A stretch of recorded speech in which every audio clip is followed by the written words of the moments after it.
चौधरी साहब, इस आदमी की कामयाबी आपके सामने खड़ी है। इसका पूरा परिवार।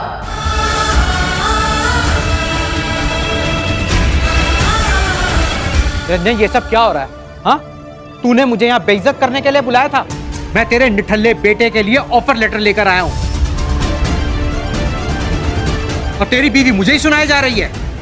सविता, तुम चुप रहो ना।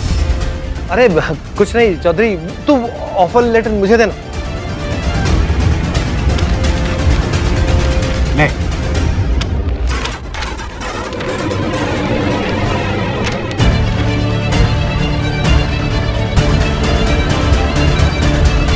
अरे वाह चौधरी, क्या ऑफर है यार। 40,000 रुपए महीने तनख्वाह। ये तो रोहित की सैलरी से भी ज्यादा है।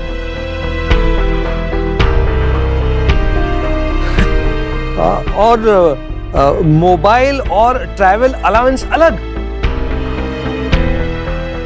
और वैभव, दिवाली का बोनस भी मिलेगा। अरे वाह चौधरी, ये तो बहुत अच्छा ऑफर है, लेकिन मेरे बेटे के सपने नहीं खरीद सकता।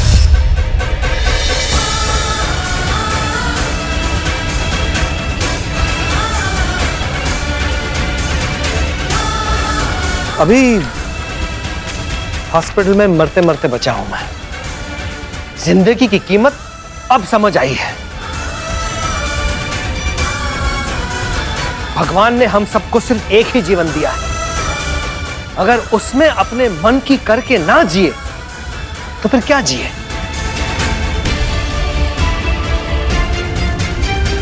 मेरी बची कुची जिंदगी तो बस यूं ही निकल जाएगी, लेकिन मेरा बेटा अपनी जिंदगी जिएगा।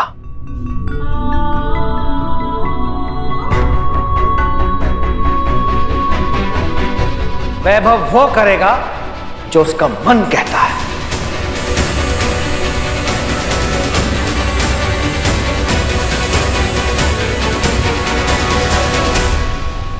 और वैभव का मन कहता है कि वो शेफ बनेगा।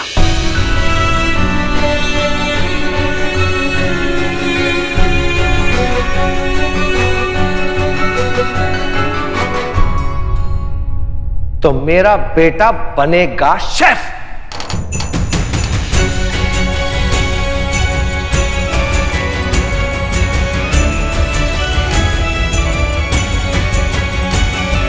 बेमन से तेरी ये 40,000 की नौकरी करेगा तो कुछ सालों में वैभव की जगह एक और निरंजन खड़ा होगा।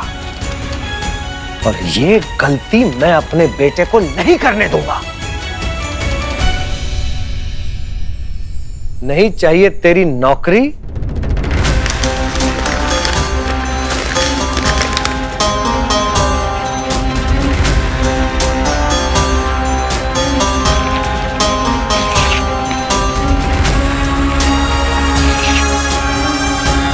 और ना ही चाहिए तेरी उपस्थिति। जय बात पापा।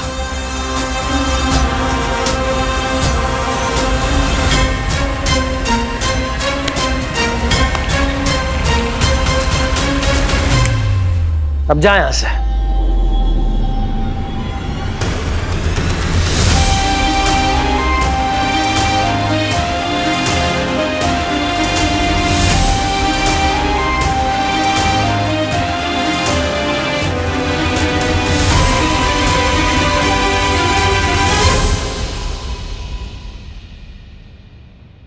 पापा,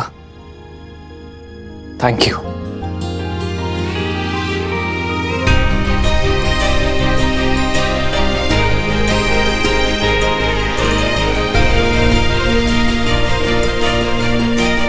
थैंक यू पापा।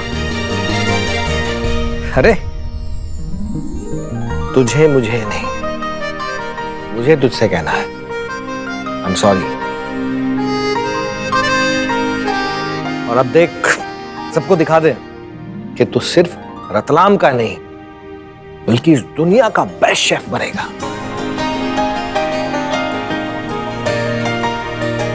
आज आपने बहुत बड़ा काम किया है, थैंक यू। कुछ नहीं, सिर्फ एक बाप का फर्ज निभा रहा था।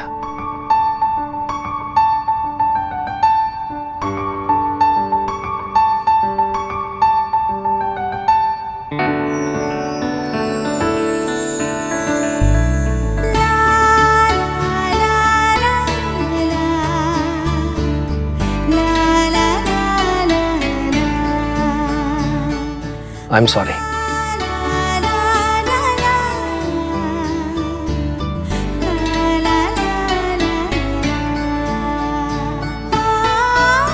ये सब नहीं होता अगर मैं तुम्हारी पहले ही सुन लेता, पर मैं तुम्हारी सुनता कहाँ। तुम सही थी, मैं गलत।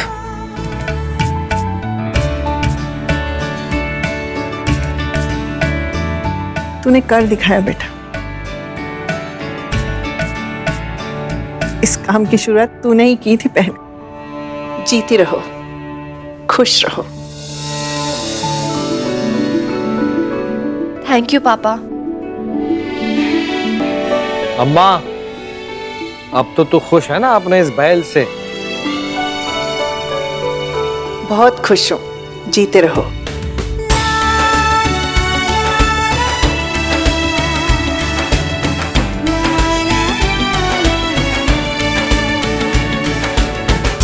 माँ, लक्ष्मी माँ, माँ,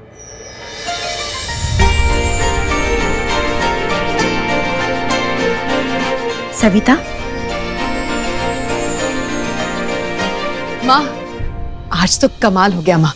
ये देखिए, इन्होंने मुझे क्या दिया। जो इंसान हमेशा मुंह फुलाए रहता है, उसने मुझे भूल दिया। माफ कर दिया माँ, मुझे उन्होंने माफ कर दिया। और अगर ना भी करते ना तो भी चल जाता, लेकिन इन्होंने जो दूसरा काम किया है ना, वो तो मैं सोच भी नहीं सकती। ये वैभव के शेफ बनने के लिए राजी हो गए हैं। ये तो चमत्कार हो गया ना। और ये सब उस झांसी की रानी श्रेया की वजह से हुआ है। ना वो मुझे उकसाती, ना ये सब होता। आप ना हमेशा उस पे अपना आशीर्वाद बनाए रखना, उस पे भी और मेरे पूरे परिवार पे भी। मैं भी अत्यंत प्रसन्न हूँ सविता कि तुमने धन को नहीं, संपन्नता को महत्व दिया, क्योंकि असली धन तो उसी के पास है जो परिवार के सुखों में संपन्न है। हाँ माँ, सही कहा आपने। और माँ, अपने परिवार के सुख के लिए क्या मैं आपसे अपनी तीसरी इच्छा मांग सकती हूँ? माँ, आपने मेरे बेटों का तो कर दिया, अब मैं अपनी बेटी के लिए लाइन लगा रही हूँ। मेरी अदिति का भी घर बसा दीजिए ना माँ। जब से शादी हुई है, वो और दामाद जी साथ में नहीं रह पा रहे। दामाद जी 3 साल से IAS की तैयारी कर रहे हैं और हर साल फेल हो रहे हैं। माँ, ऐसी कृपा कर दो कि इस बार दामाद जी पास हो जाए। अगर दामाद जी कुछ बन जाएंगे, तभी तो उन दोनों की शादीशुदा जिंदगी आगे बढ़ पाएगी। माँ, कर दो मेरी ये इच्छा पूरी।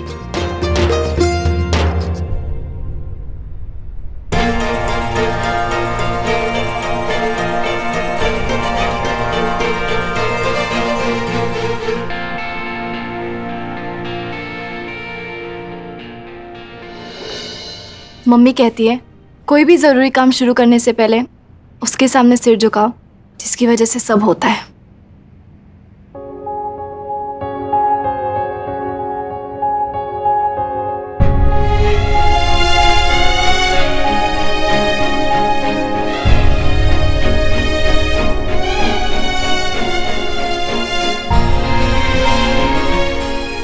वैभव, ये क्या कर रहे हो?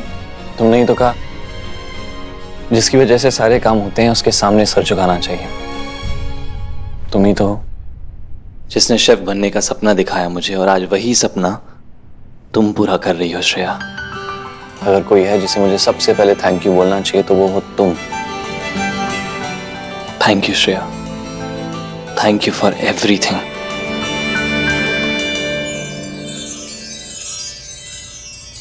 केक काटे?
चार्जर कहाँ रख दिया?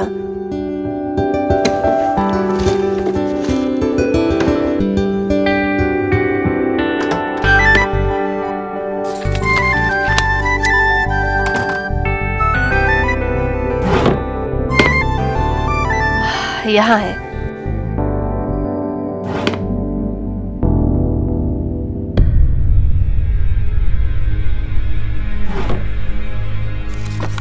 होटल के खाने के बिल्स कहाँ गए? यहीं पे तो रखे थे।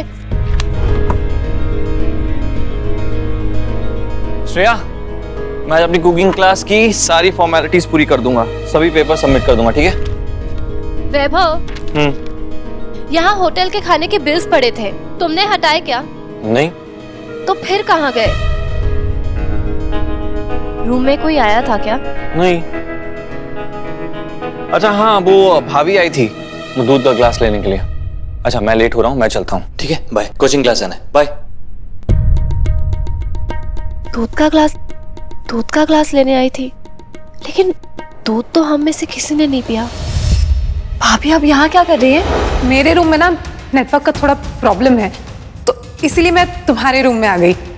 ठीक है, पर आपका फोन कहाँ है?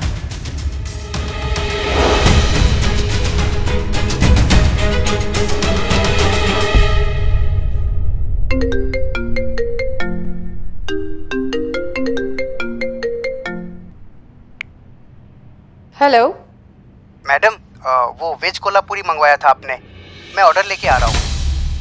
वेज कोल्हापुरी किसने मंगवाया? जी आपने। मैडम और किसने? पिछले इतने दिनों से आप ही तो मंगवा रही हैं। कि कहीं प्रीति ने तो नहीं मंगवा दिया? हेलो हेलो मैडम, मैं आऊँ ऑर्डर लेके? नहीं भैया, आप घर मत आना, आप बाहर ही रुकिए। वो जो मिठाई वाले के आगे मोबाइल का शॉप है, आप वहीं रुकिए, मैं वहां आती हूँ।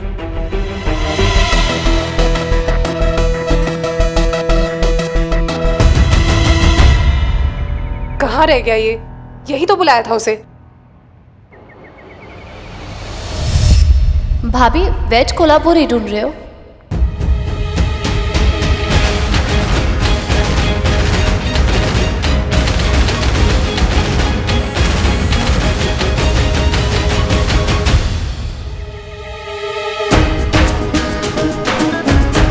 भाभी, मैं जानती हूँ ये सब आप ही कर रहे हो, और मैं जा रही हूँ मम्मी को बताने। अरे श्रेया। बस भाभी, मुझे और कुछ नहीं सुनना, मैं बताने जा रही हूँ। अरे श्रेया, श्रेया प्लीज सुनो तो सही। भाभी एनफ, क्या ही कहेंगे आप? इतने दिनों से पापा को बाहर का खाना खिला रही थी, बाहर का ऑयली मसाले वाला अनहेल्दी खाना। श्रेया, मैंने ये सब जानबूझ के नहीं किया, मुझे तो पता ही नहीं था।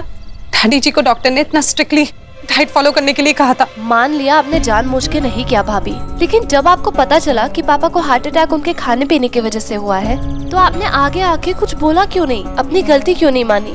मैंने आपसे पूछा भी था, लेकिन आपने तो जवाब भी नहीं दिया। आपको पता है, मम्मी ये सोच रही है कि पापा उनके वजह से बीमार हुए हैं, और वैभव को लग रहा है कि सारी गलती उसकी है। सब खुद को दोष देके गिल्ट में जी रहे हैं, और जो असली दोषी है उसको तो कुछ फर्क नहीं पड़ रहा। सब जानते हुए भी चुप है, लेकिन अब मैं बता दूंगी। श्रेया प्लीज ऐसा मत करना, मेरी हिम्मत ही नहीं हुई किसी को बताने की। और वैसे भी क्या ही होगा, हमें तो शुक्र मनाना चाहिए ना भगवान का कि डैडी जी एकदम ठीक हैं, उनको कुछ नहीं हुआ। अब इन बातों में पड़ के क्या ही होगा। भाभी, ये कोई छोटी बात नहीं है। पापा की जान खतरे में डाल दी थी आपने, और इतनी बड़ी गलती की सजा आपको मिलनी ही चाहिए, और इस बात का सबको पता चलना चाहिए, वरना वैभव और मम्मी पूरी जिंदगी खुद को ब्लेम करते रहेंगे। Shreya, Shreya please, Shreya. Mummy, mummy. अब क्या आफत आ गई है?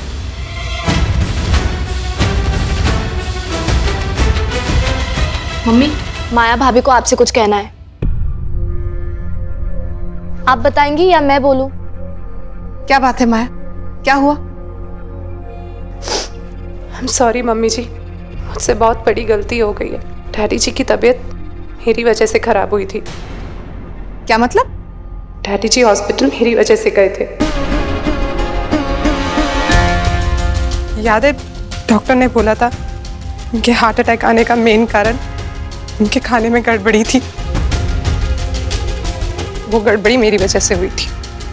मैं ही डैडी जी को रोज अनहेल्दी खाना खिला रही थी। पर तू तो उन्हें घर का बना खाना खिला रही थी ना? नहीं मम्मी, मैं रोज खाना रेस्टोरेंट से मंगवा रही थी।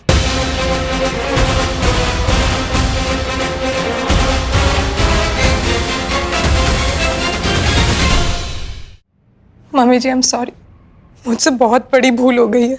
मुझे नहीं पता था डैडी जी की तबीयत इतनी ज्यादा सीरियस हो जाएगी। मम्मी, मैं उस दिन से बहुत ज्यादा गिल्ट में हूँ।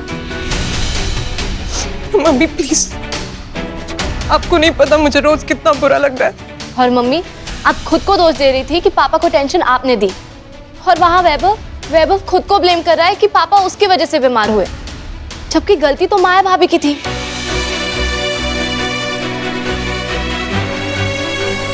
खाने में लापरवाही माया भाभी ने की है।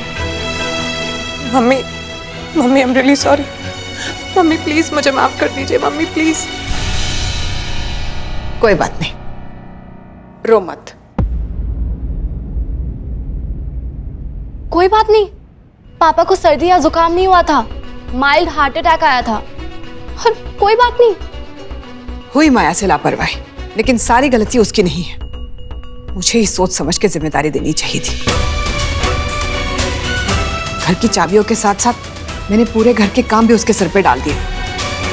कल तक जो सिर्फ 2 कप कॉफी बना रही थी, वो 3 टाइम का खाना कैसे बना लेती?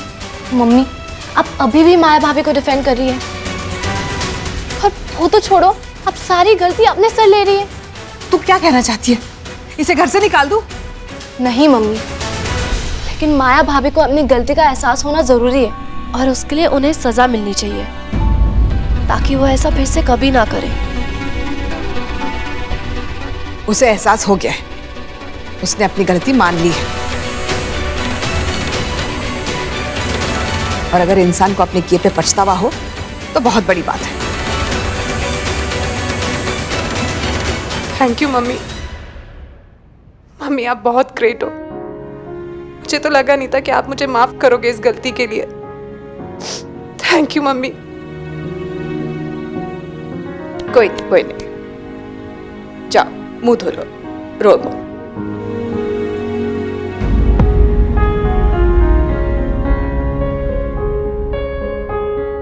मम्मी, ये आपने सही नहीं किया। ये कोई छोटी मोटी गलती नहीं थी। पापा की जान खतरे में आ गई थी। माँ की कृपा से अब सब ठीक है। बात को आगे बढ़ा के मैं घर में कलेश नहीं करना चाहती। मम्मी, रोहित भैया के वक्त भी आपने ऐसे ही किया था। अगर आप ऐसे ही सबके गलतियों पे पर्दा डालती रहेंगी तो वो जिम्मेदारी लेना कब सीखेंगे? श्रेया, हर बात के लिए झांसी की रानी नहीं बना जाता। छोटी बहू के कहने पे अगर मैंने बड़ी बहू को सजा दी तो ये बात उसे जिंदगी भर सुई की तरह चुभेगी, और रोहित को भी अच्छा नहीं लगेगा।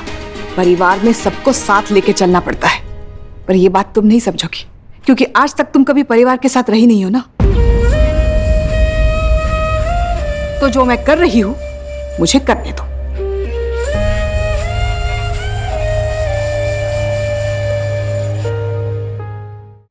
माँ, लक्ष्मी माँ। बोलो सविता।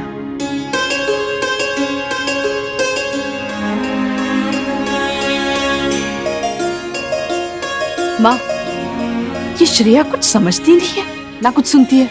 मैं उसे कैसे सही रास्ते पे लाऊं? सविता, सही मार्ग पे उसे लाया जाता है जो भटका हो। आप ये कहना चाहती है कि मैं गलत हूँ? मैंने ऐसा कब कहा कि तुम गलत हो?